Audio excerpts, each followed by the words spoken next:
Hello, I'm Bobby Lee, and this is the Bobby Lee Show. And today we have with us a very special guest. His name is Eustace Mullins.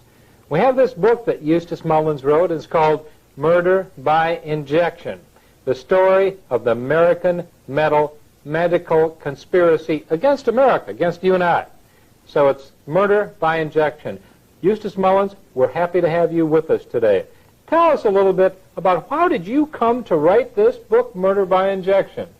Well, I had been working for almost a half a century on the various monopolies, the legal monopoly, the banking monopoly, the secret government monopoly of the world.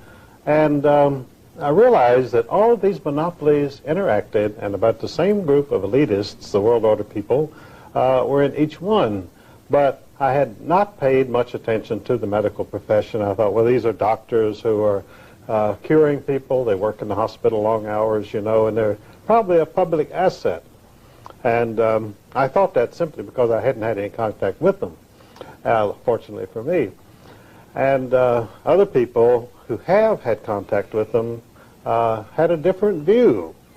Either they were furious, or they were disgusted, or they were dead. And so this was the status of the people who employed the medical profession in the United States, the average American citizen.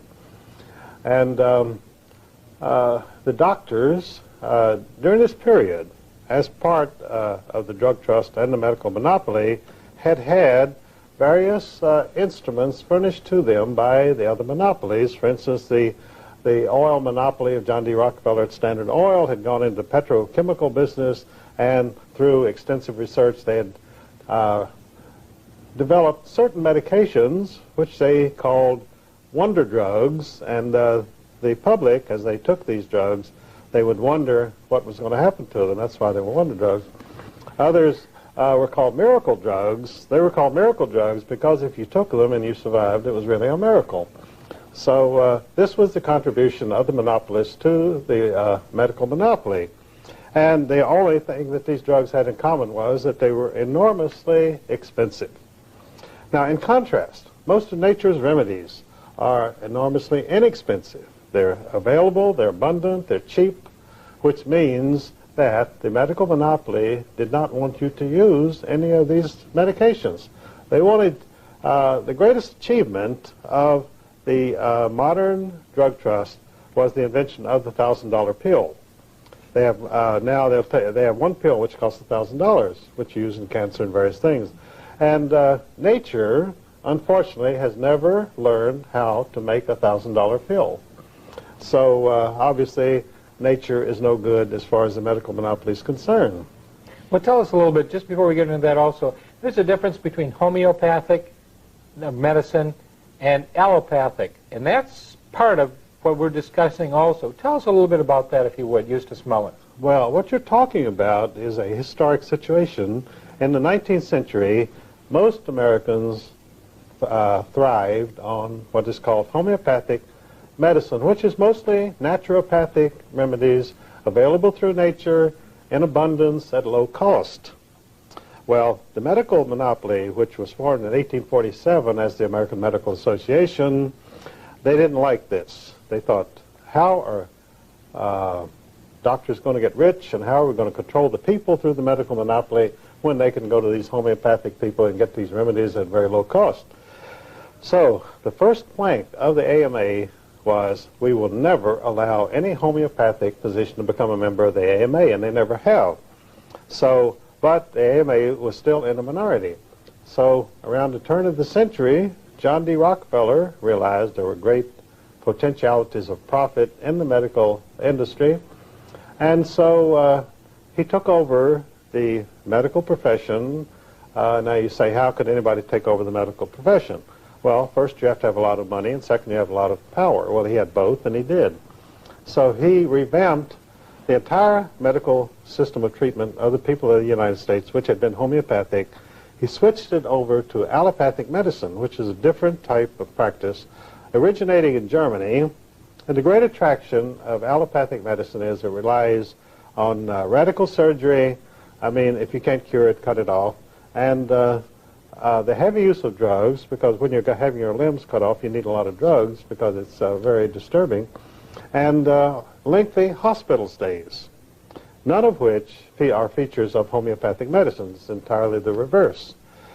So by taking over the medical industry in 1910, through studies which he made through the Carnegie Foundation, John D. Rockefeller emerged as the kingpin of the medical monopoly in the United States. And he now presided over an allopathic system of medicine controlled through every legislature by accreditation of hospitals, control of physicians, control of medications, and which is essentially what we have today. So from 1910, when this change was effected, right to the present day, the cost of health care has multiplied astronomically in the United States to the point where it is no longer available to most American citizens. So how did they counteract this? When they got us to the point where the average working man could not afford hospital care or the allopathic system of treatment, they set up an insurance industry, medical insurance. And through this, they were able to spread out the costs among everybody. And health insurance today is simply another tax on the American people. In fact, it functions through the Social Security system as a tax on the recipients of Social Security.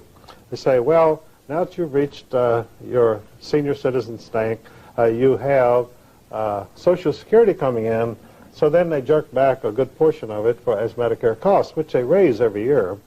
And so eventually, probably, Social Security and Medicare will be equal, so you'll get a check every month, which will be 000. They say, well, here's your Social Security check, but we've deducted your Medicare costs, and so now you get zero. And it's funneled into the Rockefeller-style monopoly, whoever is involved in it. Oh, all of the money from the health industry goes into the medical monopoly and the drug trust. Interestingly enough, the Rockefellers control every major drug company in the world, and now when I say control, I mean directly. They have, among the directors and officials of each of the 18 largest drug companies in the world, they have men from Chase Manhattan Bank, from the Exxon oil company, and so forth. So they're right there. The names, I have all the names in my book, Murder by Injection. And with this kind of control and the monopoly, they have been jacking up the health costs on the American people monthly, not yearly, but monthly. Mm-hmm. Well, $666 billion last year. That was a lot of money for this country to spend on health, and we're spending twice what many of the free world countries are spending. Japan and Germany, we're almost spending twice. And you say that this is part of the monopoly, and that's part of the reason that we're spending so much? Well, actually, we're not spending it. The money is being stolen. Mm-hmm. The Washington Post carried a story not long ago in which they pointed out that the hospitals and the AMA physicians, and I'm not talking about quacks or cranks or fly-by-night people, I'm talking about the medical establishment, is stealing directly $77 billion a year in health costs from the American people.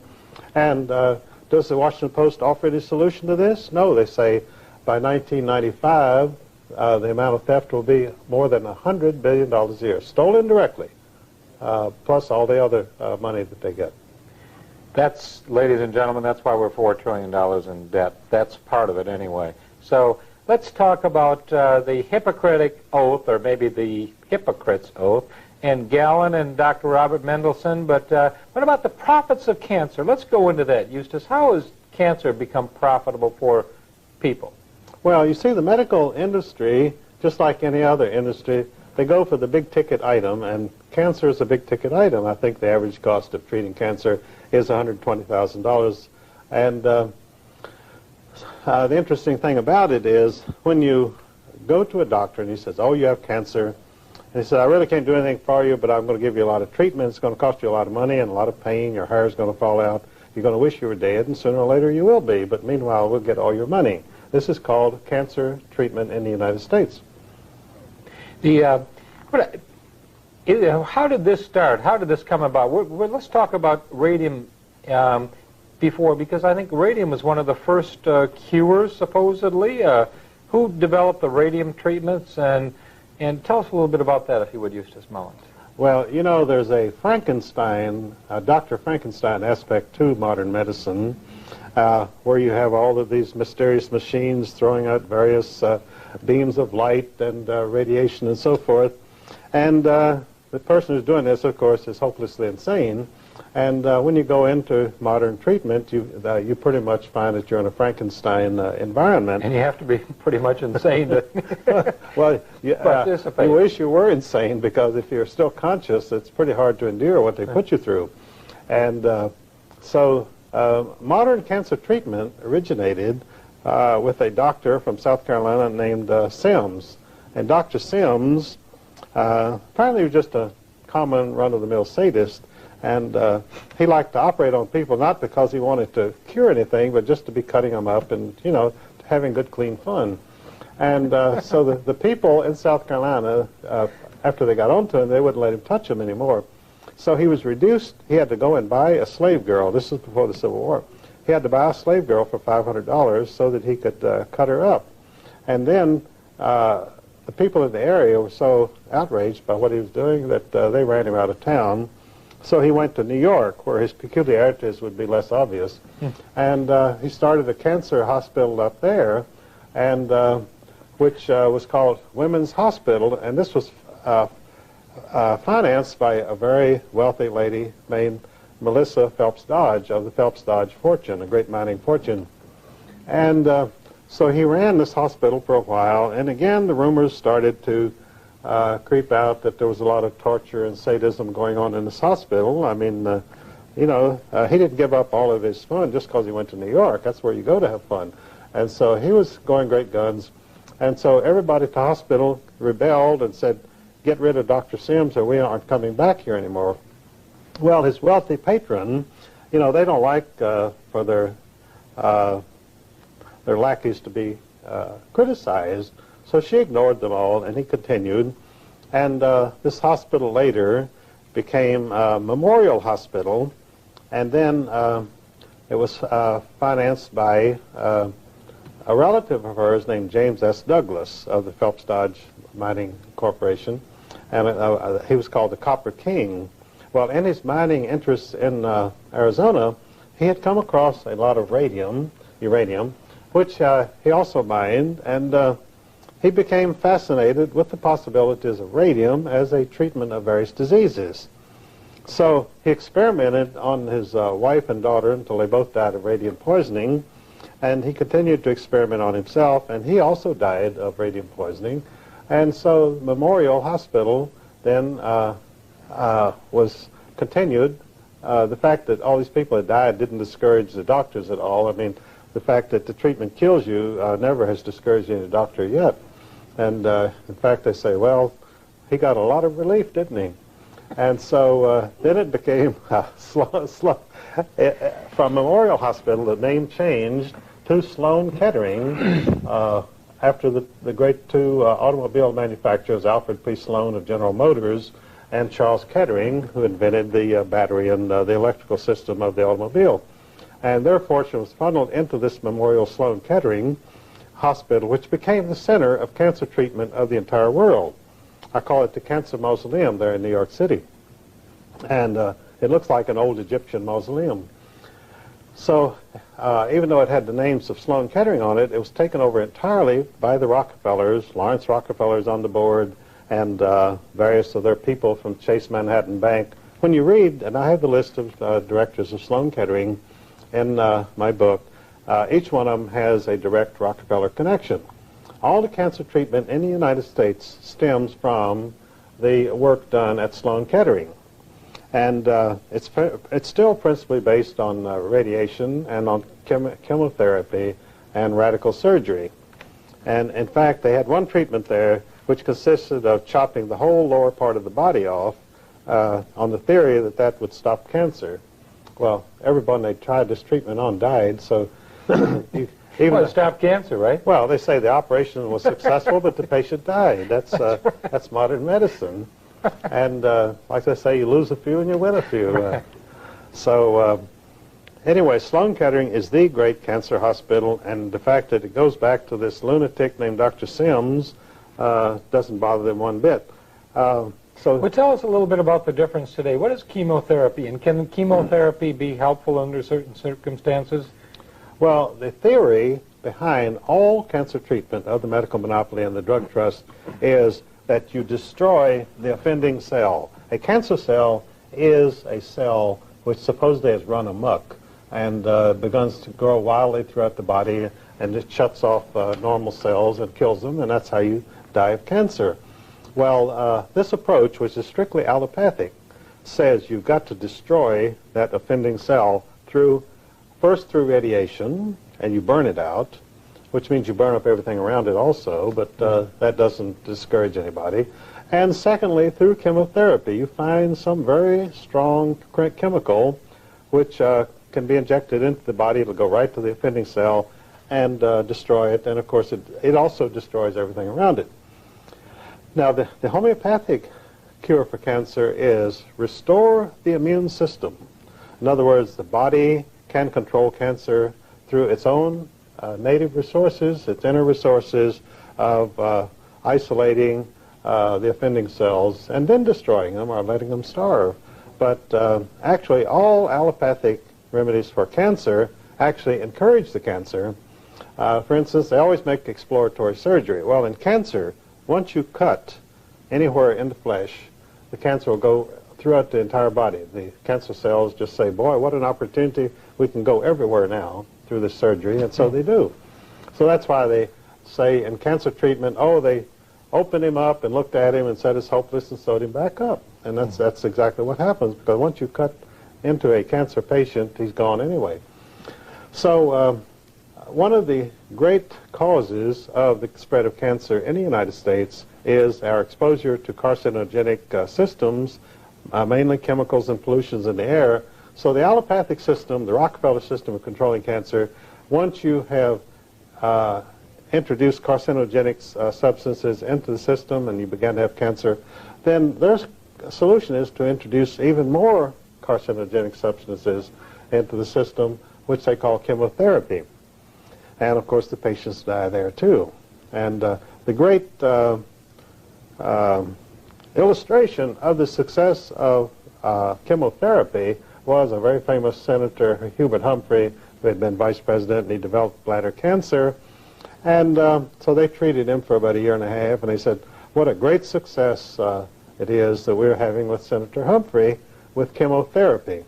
So then Hubert Humphrey finally was interviewed, and he said, chemotherapy is living death, and he died. So that's the only real illustration they ever had of the success of chemotherapy. And he denounced it. He had breath enough to denounce it before he died, because he had really been through misery like no human being should ever be subjected to.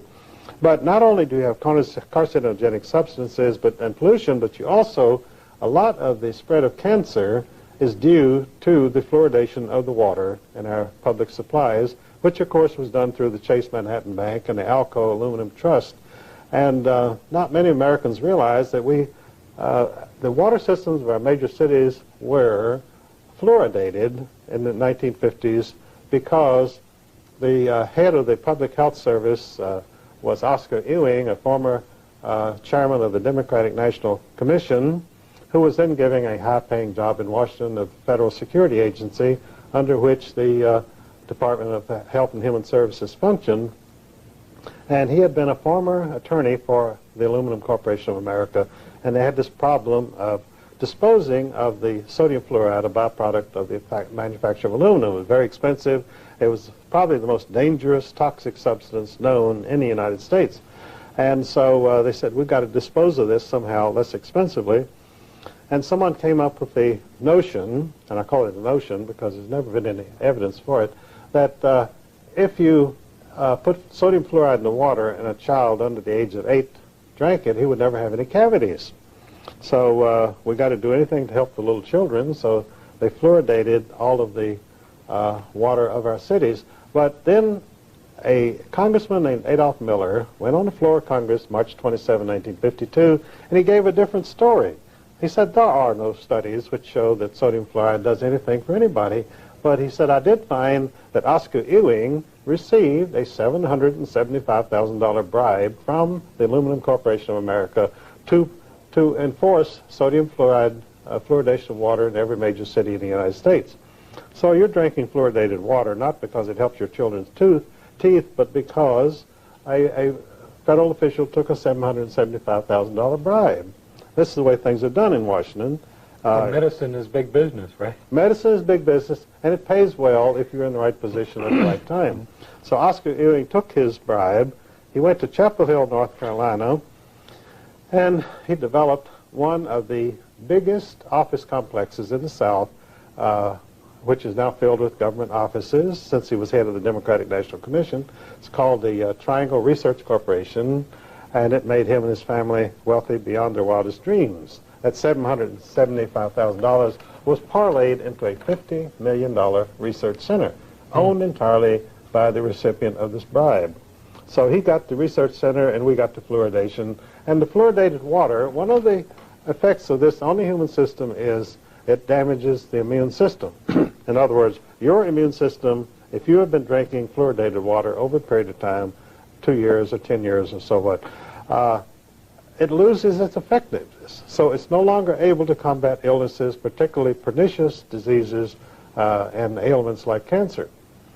And AIDS also stems directly from the fluoridated water. Most of your AIDS victims came from large cities which had been the first to fluoridate their water.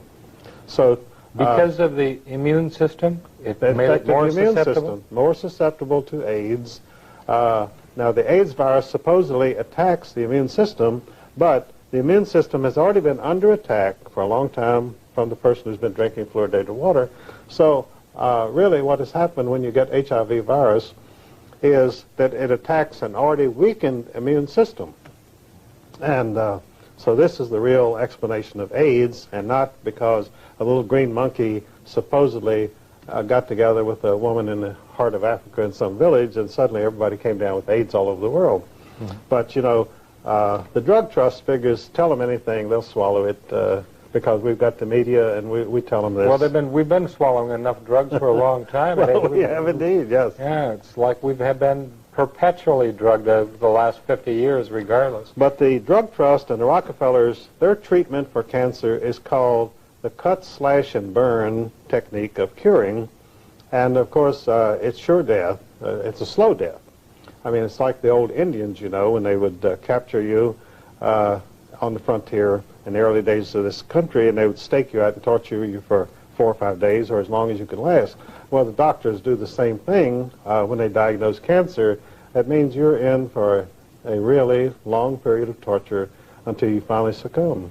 What about the Cancer Society itself? I mean, people give a lot of money to the Cancer Society.